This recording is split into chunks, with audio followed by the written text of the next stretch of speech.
Adam, welcome to Spotlight Fridays, my friend. Thank you very much for having me. What an honor to be here. Yes, of course. The honor is all mine. Everyone else who's joining us live, welcome to another Spotlight Friday editions with no one other but Adam Saunders from Triple Whale. Welcome, Hey. welcome. Ladies and gentlemen, if you are joining us live, please say hi in comments or drop us an emoji so we'll know you're there. And feel free to ask us any questions during the session. We'll try to get on with it. And if we have the time, we'll cover it. If not, we'll definitely reply to all your comments after the session. Adam, you know I'm a very straight shooter and I I do. don't beat around the bush. And I say it how it is and I get to the point very quickly. So we're going to get to the point. I saw your recent post on LinkedIn about your 3 wishes you had last year. My friend, you've had a big 12 months. I have had a This is very very good. impressive. Yeah, I'm a very lucky man. I think I have a beautiful, supportive wife that's helped me on the journey, but we have welcomed a beautiful son to the world. Um, and things are going really well at Triple Well. It's been incredible. I'm really enjoying it. And it's just been an amazing 12 months. All the boxes. So on the family side, so parenthood, that's something that you've been wanting for some time. You Yeah. got a new job. So that was another tip. The third one, remind me. The third one is my soccer team got promoted to the Premier Yes. League. Yes, yeah, and Yes. being a Pom and English, I love my soccer. I'm a bit of a soccer geek, so that was the trifecta coming through there. Three of my wishes coming true. Amazing. Well, maybe you should go to Rome every year. We should do a Spotlight Fridays from Rome. Yeah, A great idea. If you can handle jet lag, or if I can, maybe it's my turn to go to Rome and make a few wishes. I'll Although give I you one can't of my complain. magic coins to flick into the fountain. Yes, let's do that. Okay, after this Spotlight Fridays. All right. Let's kick it off. So you are head of partnership for Australia and New Zealand at Triple Well. You have an amazing, supportive team. I had an honor to meet with Mo as well when he was traveling in Australia. And I know that you've taken this market by storm and you are kicking goals and you're signing up a lot of businesses. So that for very good reasons. So let's just speak about the problems on the market right now and the retailers that are facing and the problem with attribution. We've been talking about attribution for a very long time, and I'll just really want to kick it off with that issue. Why is attribution, in your view, such a problem for retailers right now? Yeah, definitely. Thanks, Anna. It's attribution to me for the last couple of years has been on the tip of retailers' lips to truly understand what is happening. And it's becoming more to the forefront of conversations with massively rising ad costs, an incredibly competitive e commerce market where everyone's trying to get noticed. And yeah, so it is, people want to make sure they're making the right decisions when it comes to spending online with paid media in particular. And with attribution, if it's done right, then it makes that a lot easier. The right decisions, and hopefully not very expensive decisions either. Yeah, definitely. You want to make sure that and look, if you're, when we're investing time, money, resources, the big decisions we're making when it comes to spending online, we want to make sure we understand the returns and return of investment. Yeah, speaking of understanding, obviously the people who need to understand are the teams. So where do most teams go wrong when trying to understand what's working? Yeah, it's really looking at being led by a lot of in-platform data. We tend to find that a lot of the platforms are massively over attributing. They don't have visibility of perhaps other channels, so they think it was me. I get 100% of the credit, and it leaves a lot of e-commerce companies and leaders confused as to hold on. If I look at what I'm seeing in Meta and Google and Pinterest and Klaviyo, that doesn't really match what I'm seeing in my e-com store. You hear it all the time. Yeah, it would really, and I get it, right? People just be bamboozled thinking this doesn't make sense. Doesn't. And yeah, we know who's getting rich, Mr. Yeah, Zuckerberg, in the process as well. exactly. So going off those in-platform metrics, just looking down one channel.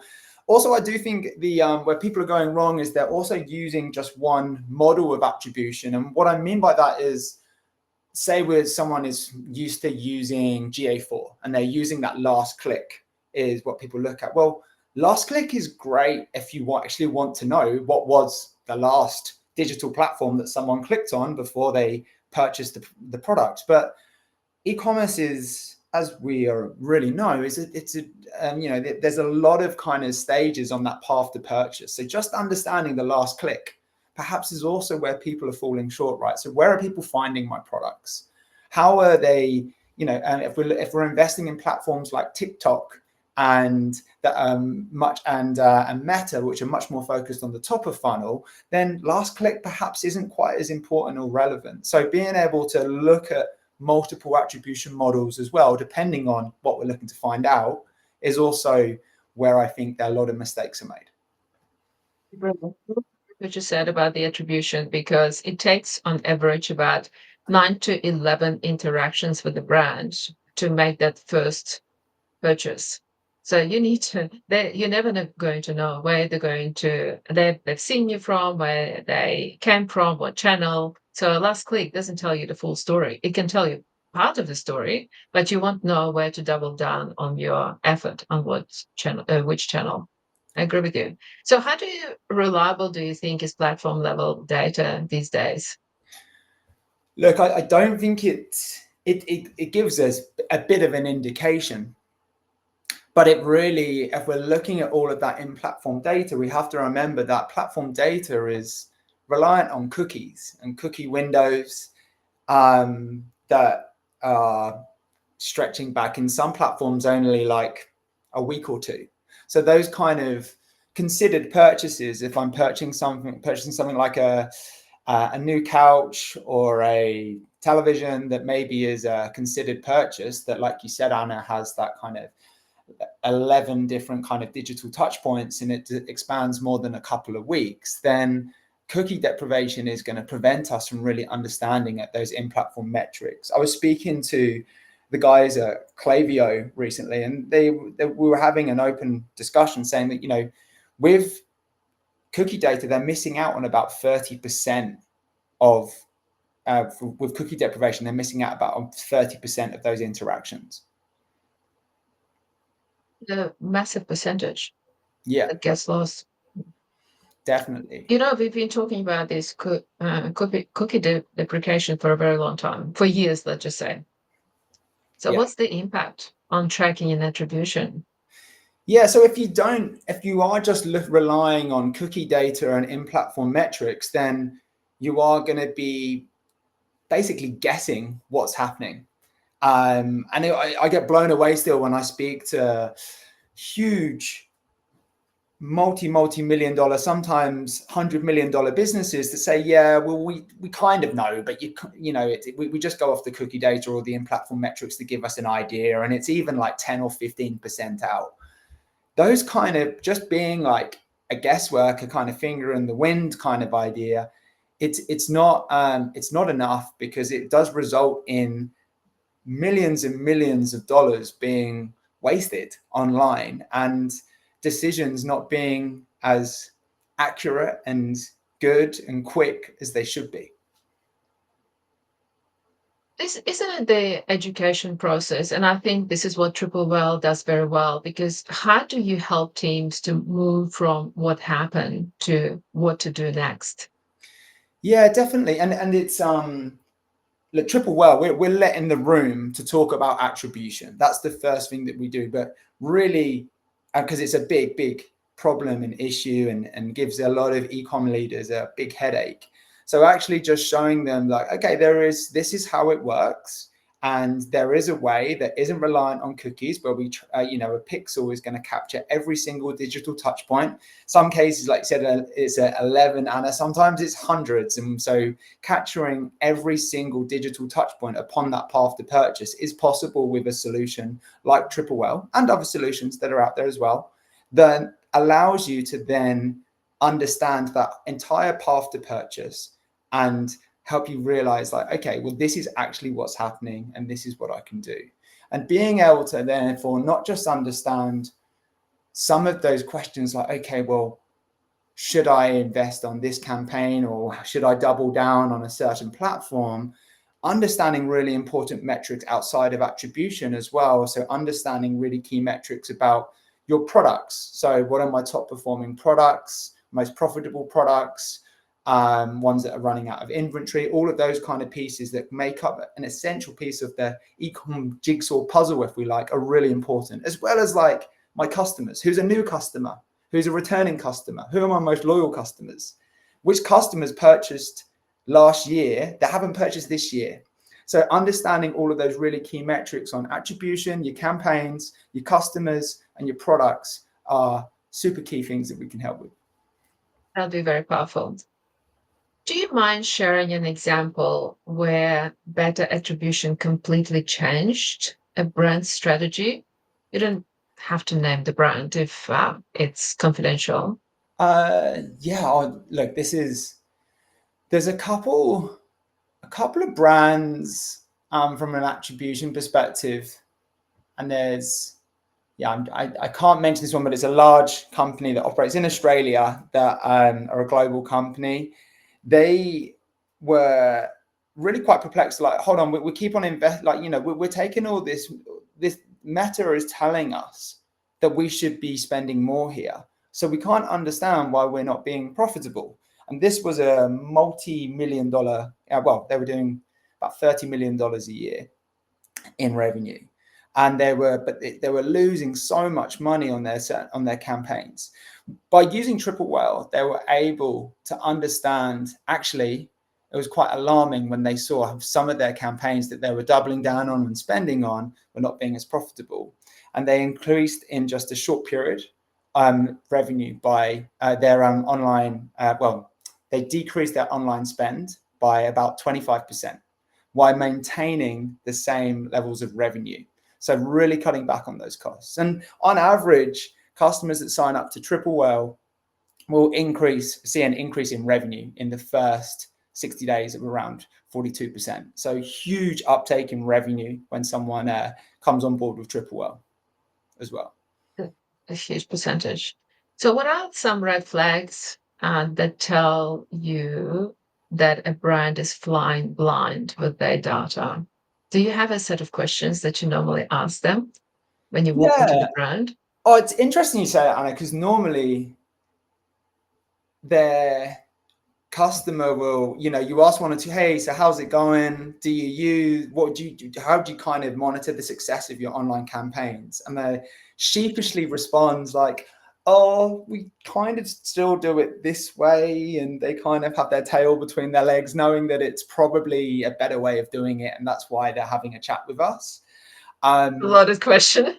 Yeah, they're usually like, yeah, we still use in-platform metrics, and we know that it's not quite right. So yeah, that is usually I usually don't have to do too much fishing. They usually come to me saying, yeah, we know what we're doing isn't quite right, and we know that we can do better. So show us.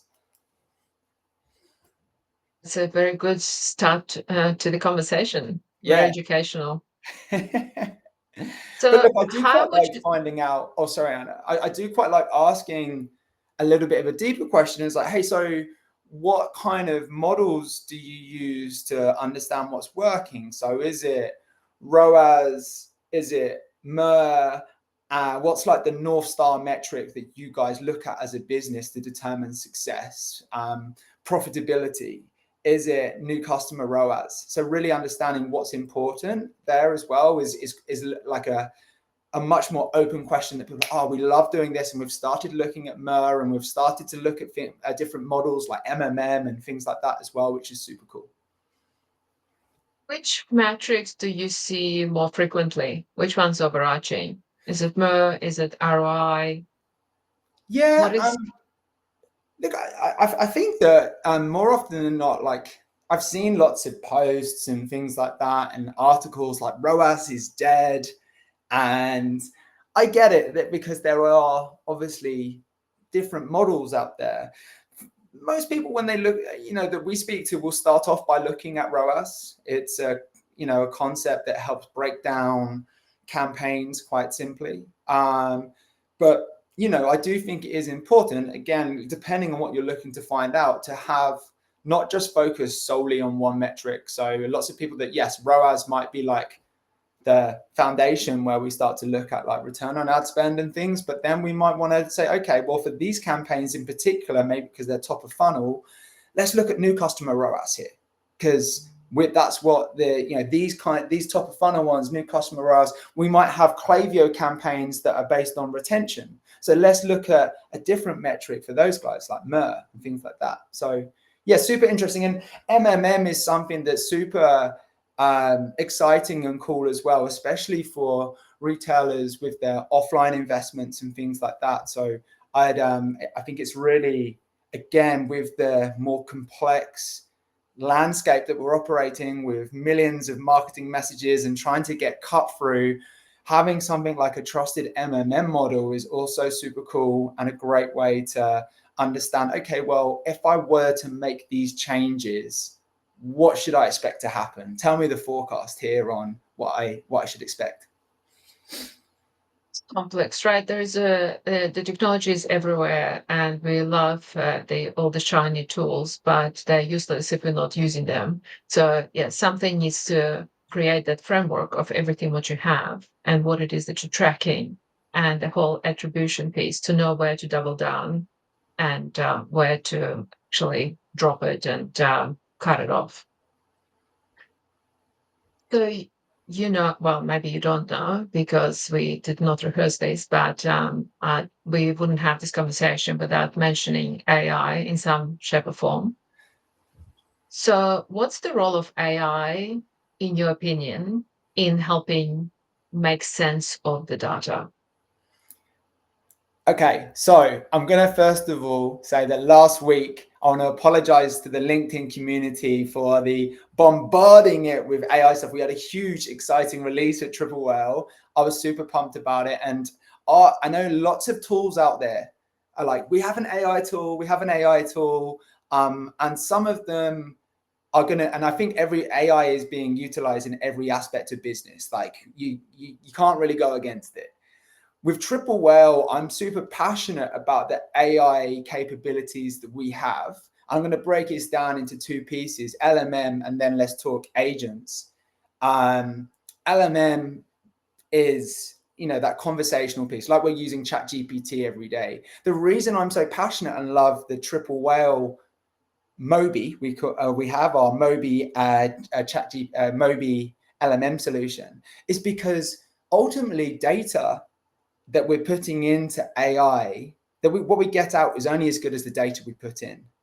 So having a solution like Triple Whale that's tapped in to all of the data that we can capture, that's super accurate with the pixel. So all of that campaign data, all of that that you can slice and dice however you like with the different attribution models, all of the customer data, understanding your different customer segments, new versus returning, all of your product data, all pulled into one solution, being able to talk to that in real time, saying, hey, show me this, show me my newest customers, show me what campaigns were most effective last week on Klaviyo, what Klaviyo flows shall I roll out next week, what was my looking at Black Friday, Cyber Monday last year. Can you give me a breakdown of my top performing products? Instantaneous, like bang, bang, bang. So that's what I love about Triple Whale, because things that might take a data scientist a couple of hours can now be done by typing in a prompt and pressing enter in Triple Whale. So that's the LMM piece. But to really elevate that, I've been blown away by our agent capabilities that we have in Triple Whale. Agents, for those that are kind of newer to the concept, it's like AI that does stuff for you. And a lot of that is really like, okay, well, maybe I want to pull every Monday morning. We've spoke about this before, Anna, like on a Monday, ecom leaders head down, trying to understand what's going on this weekend, what worked, what didn't, what shall I do next? That can take hours, right, Anna? Like And it hours. does. And Monday is a write-off because you spend the entire morning doing the reports, and then you sit in trade meetings the whole afternoon. And that's only to talk about what happened last week. Never mind Exactly. about what is about to happen.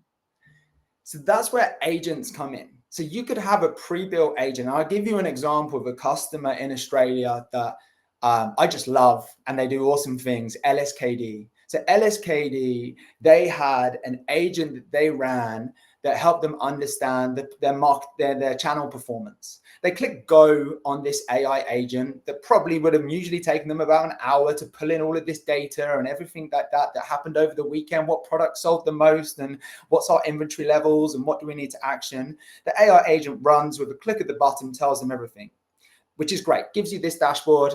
You don't have to spend that kind of Monday morning head down trying to work out what happened. What's really cool though is the AI agent in Triple Whale was so smart that it was able to also identify $100,000 worth of affiliate fraud and tell them these are the culprits, these are the affiliates here. And that's just one of many kind of iterations. And we have hundreds of thousands of agents that are being run on Triple Whale. But being able to tap into that data and do things like not just pull all my reports and find out, pull all my metrics and things like that, but tell me what I should be doing next. If it is like identifying affiliate fraud or focusing on my Klaviyo flows. So super powerful stuff with AI agents. And if you are using AI agents, it almost feels like, whoa, I'm supercharging my business. You almost feel like you're on cheat mode. If you're not using them or at least exploring them, I personally feel like you run the risk of falling behind because the adoption rate of the AI agents is sensational and it's definitely worth exploring. So, well, I tell you, I'm glad I asked you this question because I could tell how passionate you are about this. And you were just fired, and people were probably thinking that we pre-recorded the whole thing, and you knew exactly what I'm going to ask you, and you knew nothing. So I'm glad that you were able to explain everything so eloquently. So with the LSKD example, do they build that agent and they customize it to their needs of what they want to see? And then obviously AI comes up with all the additional information. Yes.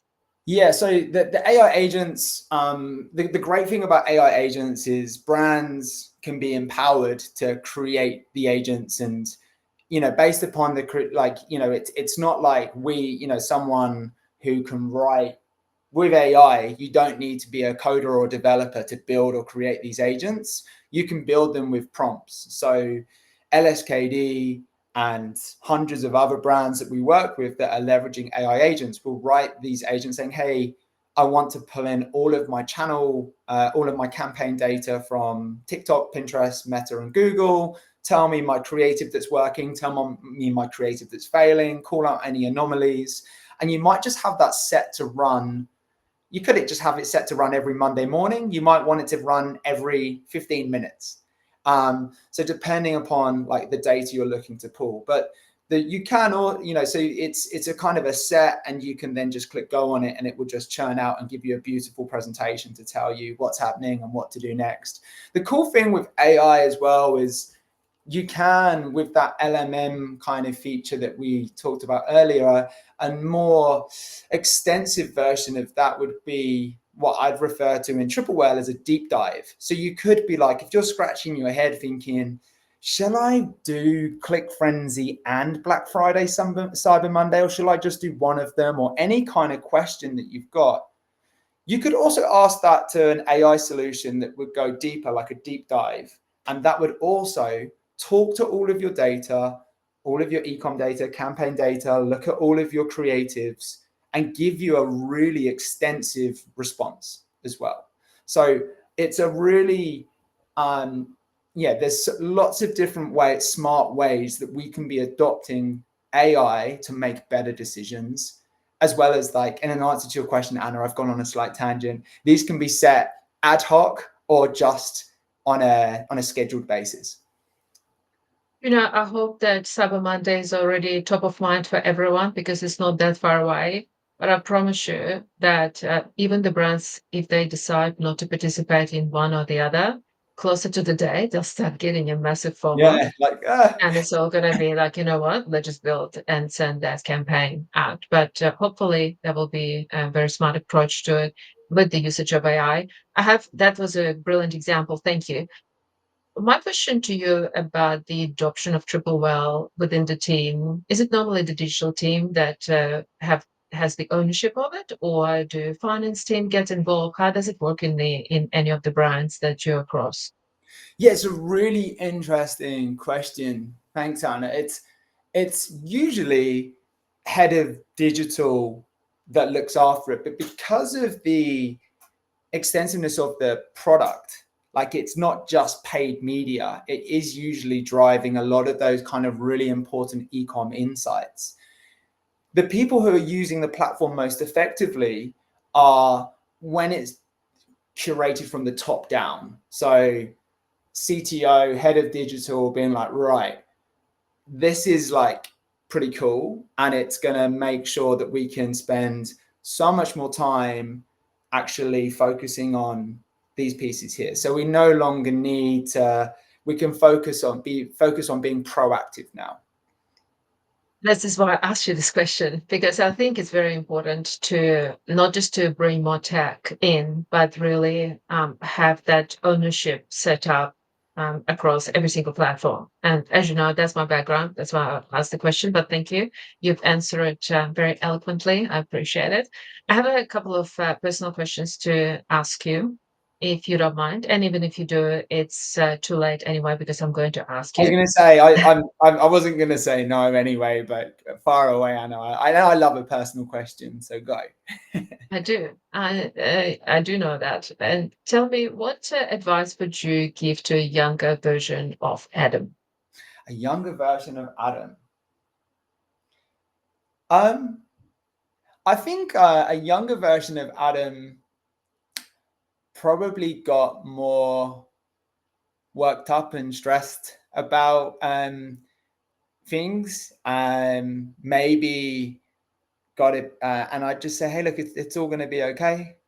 I definitely, and a funny one that springs to mind, I'd be like, hey, you should probably prioritize sleep and balance a bit more, because I used to be able to, brag about being able to survive off through, I can work really hard off like 4 or 5 hours sleep.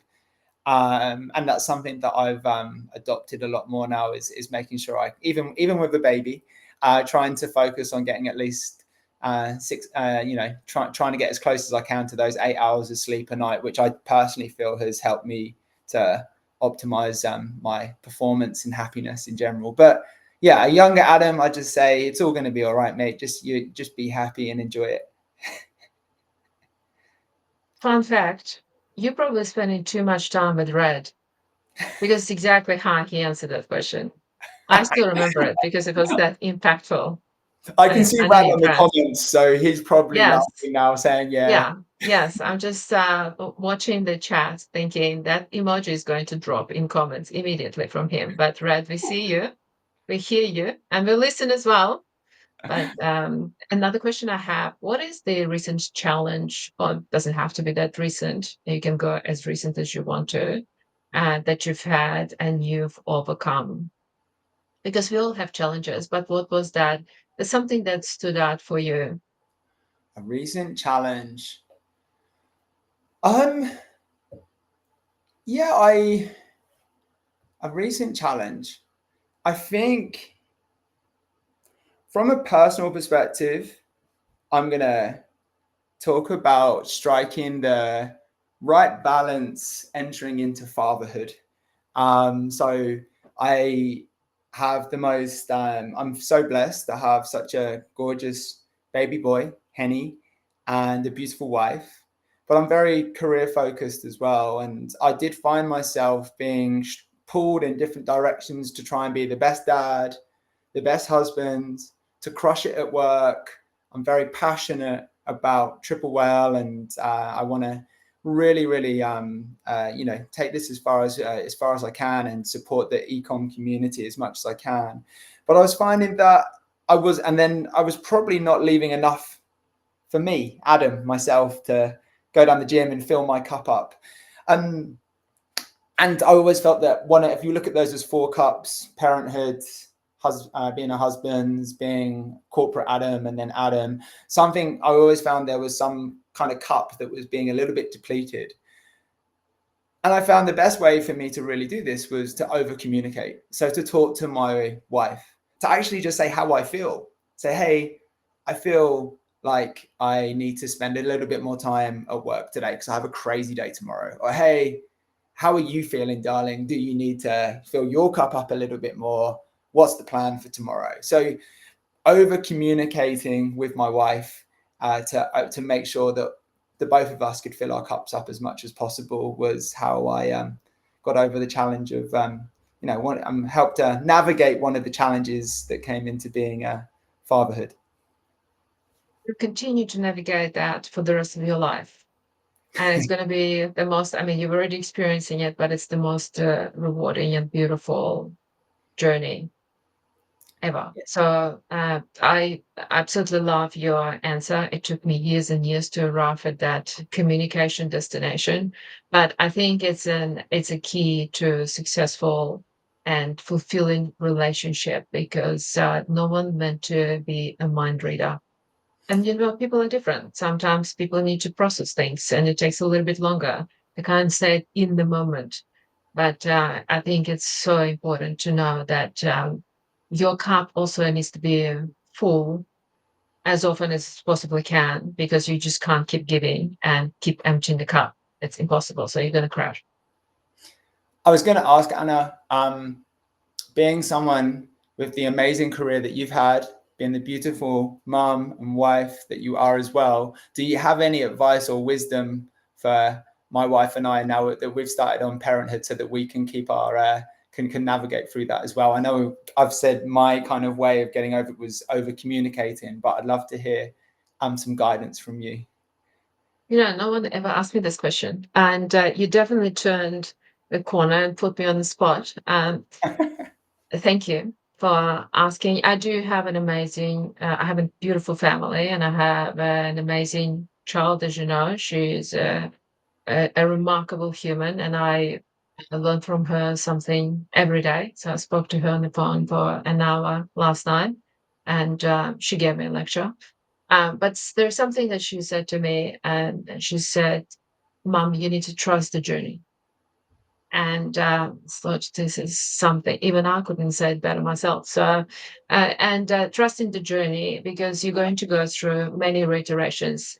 In terms of parenthood, I think intuitively the best decision I've ever made after Gabriella was born, that I'm going to learn everything about Gabriella. It wasn't about me.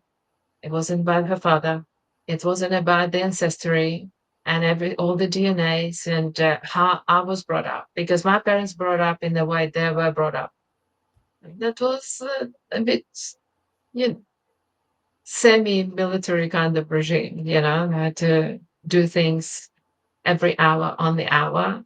It served me well. I was the best at school. I was a school captain for many years. Achieved many things when I was growing up. Surprisingly, I didn't have a nervous meltdown in the process, but I had to be that overachiever because that's how I was conditioned to be.